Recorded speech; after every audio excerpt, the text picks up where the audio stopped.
आम्हाला विश्वास दिला की ही निवडणूक तुम्ही लढली पाहिजे, तुमच्या घराचा व्यक्ती या ठिकाणी दिला पाहिजे, जबाबदारी सगळी मी घेतो. ते तुम्हा आमच्या सगळ्यांचे लाडके देवाबापू शिखरे, सर्व उमेदवार आलेले त्यांचे सर्व कार्यकर्ते आणि सर्व प्रमुख. आता कुणाचं एका चुकून नाव राहिलं असेल तरी क्षमा असावी. या ठिकाणी ह्या परिसरातील उपस्थित 11 नंबर प्रभागाचे सर्व मतदार बंधू भगिनी मित्र, सर्वात प्रथम तर मी तुमच्या सगळ्यांचा पुन्हा आभार मानतो. तुम्ही घरचा म्हणून मला मतदान दिलं आणि मला त्या ठिकाणी दिल्लीत सांगलीचा आवाज हा दिल्लीच्या लोकसभेच्या सदनात गाजवायची संधी दिली. आणि त्याचबरोबरीनं आज मी आपल्या पक्षात प्रवेश करत असलेल्या दीपक माने, अक्षय पाटील व त्यांच्या सर्व सहकाऱ्यांचा मी मोठ्या मनानं ह्या ठिकाणी काँग्रेस पक्षात स्वागत करतो. एक कुटुंब म्हणून सातत्याने ह्या प्रभागातल्या लोकांना वागणूक द्यायचा माझा प्रयत्न राहिलेला आहे.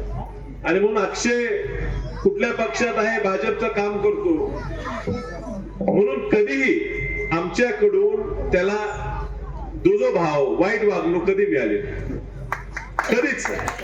आणि दीपक सुद्धा पळून, आमची निवडणूक आली तर पळून भाजपचं काम करणार, आमच्या विरुद्ध काम करायचा. मात्र तो त्याचा विचार आहे, त्यांनी त्या पक्ष निवडला आहे आणि त्यामुळे तो आपल्या भागातला आपला शेजारी आहे आणि त्याचा मान सन्मान झाला पाहिजे या भावनेनं त्याला सुद्धा आम्ही सारखं जवळ आपल्या आणायचा प्रयत्न करतो. आता योगायोगानं ह्या निवडणुकीच्या निमित्तानं की आमच्या जिव्हाळ्याच्या जवळ असलेली लोक जी काही कारणाने लांब गेली होती ती ह्या निमित्तानं आमच्या जवळ आलेली आहेत आणि त्यामुळे त्या दोघांचं मी मनापासून स्वागत करतो आणि तुमचा आभार मानतो की तुम्ही मला ह्या परिस्थितीत आमच्या सोबत तुम्ही येताय. दीपकराव, तुम्हाला सुद्धा आमच्या काही कारणांमुळे खूप त्रास झाला ह्याचा मला अनुभव आहे, मला माहिती आहे, मी साक्षीदार आहे. आता मी तुम्हाला या ठिकाणी आश्वासित करू इच्छितो की तुम्हाला जेवढा आमच्यामुळे त्रास झाला असेल त्याच्या 10 पटीनं प्रेम तुम्हाला येत्या काळात आम्ही तुम्हाला देऊ. काम करणारा सच्चा कार्यकर्ता कसा असतो, कसं मान खाली घालून आपल्या लोकांची कामं करतो हे उदाहरण तुम्ही दिलेलं आहे. आणि ह्या ठिकाणी जी भाजप काहीच नव्हती ती थोडीफार वाढली, त्याचं कारण फक्त तुम्ही वैयक्तिक स्तरावर लोकांची जाऊन कामं केल्याचं आहे. आणि एवढं करून सुद्धा तुमची चीज त्या पक्षात झाली नाही हे बघून निश्चित आम्ही विरोधक असून सुद्धा आम्हाला त्या ठिकाणी वाईट वाटतं. आणि म्हणून तुम्ही आज हा निर्णय घेतला आणि मी बाळासाहेब आम्ही दोघांनी तुमची भेट घेतली आणि त्यावेळी तुम्हाला आम्हाला आश्वासित केलेलं आहे की तुम्ही आमच्याकडे आलाय, तुमचा मान सन्मान होणारच, पण तुमच्याकडनं आमच्या खूप अपेक्षा. त्या फक्त प्रभागापुरत्या नाही, त्या महापालिका क्षेत्रापुरत्या नाहीत, पण अखंड ह्या सांगली जिल्ह्यात काँग्रेस पक्ष वाढवण्याचं आणि सामान्य कुटुंबातल्या सामान्य माणसाची कामं करणं. वैयक्तिक कामं असतील, बाळासाहेब मुद्रा लोनच्या माध्यमातून एवढ्या लोकांना या माणसाने कर्ज उपलब्ध करून दिले. रमेश सरजी यांनी त्यांनी एवढ्या लोकांना त्या लाडक्या बहिणीच्या फॉर्म भरून त्यांना पैसे उपलब्ध करून द्यायचा प्रयत्न केला. एक चांगलं काम त्या ठिकाणी त्यांनी खाली मान घालून लोकांची सेवा झाली पाहिजे. उगाच वाऱ्यावर आणि हवेवर बोलून पक्षाचे वाता करून कामं होत नाही, तर लोकांच्या वैयक्तिक जीवनात काहीतरी बदल झाला पाहिजे यासाठी झटणारा दीपक आहे. आणि दीपक, तुम्हाला खूप मोठी जबाबदारी ह्या येणाऱ्या काळात बाळासाहेब तुम्हाला देणार आहेत. जिल्हाभर फिरून तुम्हाला हा पक्ष वाढवायचा. अक्षय सुद्धा आमच्या घरातलाच एक मुलगा, त्यांचे आमचे जुने संबंध या घराचे, बाळासाहेबांच्या मतदारसंघातल्या त्याचं मूळ गाव अंकलको आणि आजोळ त्याचं अक्षयचं विलवडी, राजू दादांचा भाचा माहिती आणि बाळासाहेब एवढा जवळचा, पण तोही पक्षाच्या या कामात सातत्याने कार्यरत राहिला.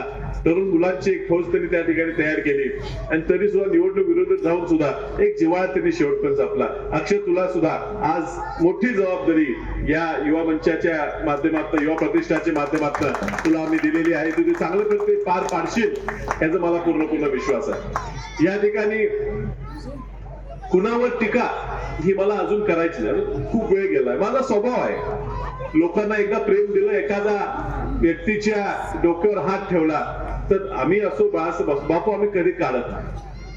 पण तुम्ही जर इच्छा केली आणि स्वतःच मुडकं काढून नेलं तर मग आम्ही काय करायचं? आम्ही डोक्यात हात ठेवलेला होता काही लोकांच्या, आणि त्या लोकांच्या माध्यमातून कसा लोकांना त्रास झालाय तुमच्याकडनं आता आम्ही गोष्टी ऐकायला सुरू केलेल्या आहेत. सत्ता ही प्रत्येकाला हवी असते. मी सुद्धा निवडून आलो, मला लोकांनी मतदान केलं. मी निवडणुकीच्या काळात सांगितलं की मी काँग्रेस पक्षाच्या विचाराचा, मी अपक्ष असलो मी विचाराचा, मी काँग्रेस पक्षाचे ठाम नाही.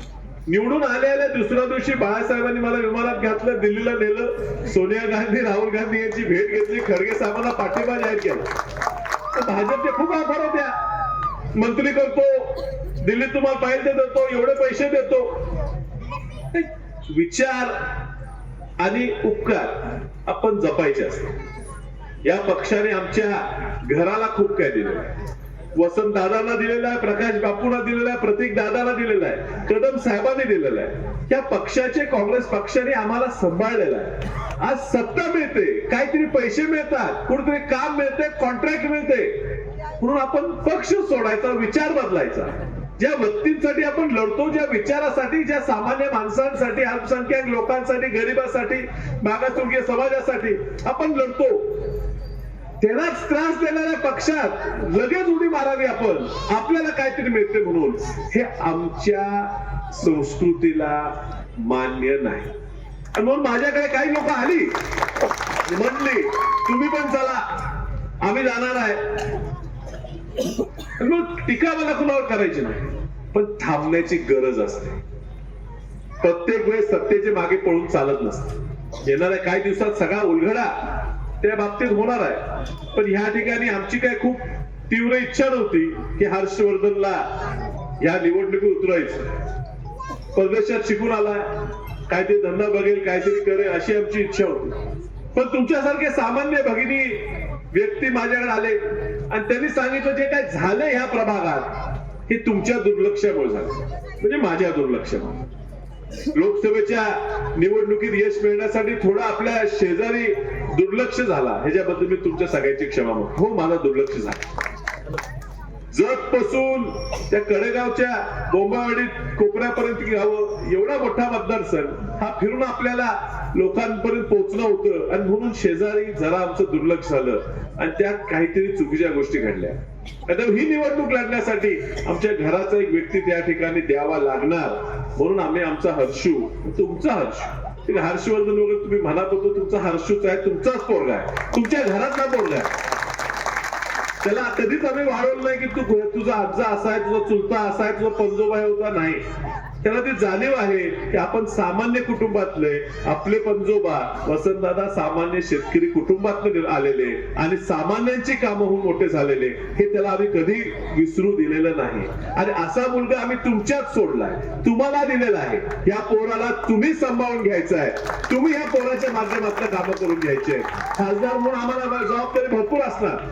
आम्हाला दिल्लीला जावं लागणार, 6 महिने दिल्लीत बसावं लागणार, दिल्लीत तुमचे मुद्दे मांडावे लागणार, भाषण करावे लागणार. जत तालुका असेल, कवठेमंकाळ तालुका असेल, आटपाडी, खानापूर या तालुक्यांना पाणी द्यायचं अजून खूप मोठं काम आहे. आणि इथं आपल्याच वॉर्डात आपल्याला पाहिजे त्या पद्धतीनं पाणी मिळत नाही, ही सुद्धा शोकांतिक आहे.